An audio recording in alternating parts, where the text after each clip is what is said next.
Hello everyone, আমি সুমন। আশা করি তোমরা সবাই ভালো আছো। আজকের দিয়ে আমার শিফট। কালকে ছুটি কাটানোর পর সত্যি কথা বলতে আমার ভালো লাগছিলো না।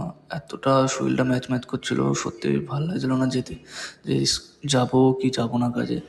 অনেক ভেবেচিন্তে বাইরে এসেছি তো কাজে যেতেই হবে, তাই একটু রেডিমেডি হয়ে বেরিয়ে গেলাম।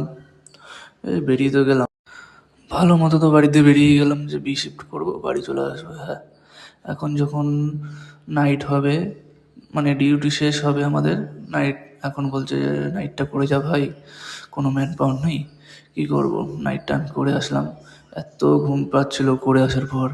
ওই যে একটা বন্ধু খাবার এনে দিয়েছিল, খেয়ে দে এখন ঘুমাবো। ঘুমেতে চোখ বুজে যাচ্ছে, কিন্তু কিছু করার নেই। টাকা কামাতে এসছি ভাই, টাকা তো করতেই হবে। কষ্ট তুমি মুখ দেখেই বুঝতে পারছো আমার যে কী কষ্ট হচ্ছে এখন দুটো ডিউটি করে। অনেক দিন পর এই যে আমি ডবল ডিউটি কোনো দিন মারি না, অনেক দিন পর ডবল ডিউটি মারছি এখন। 8টা 48 বাজে বেরিয়েছিলাম কাল 2টোর সময়,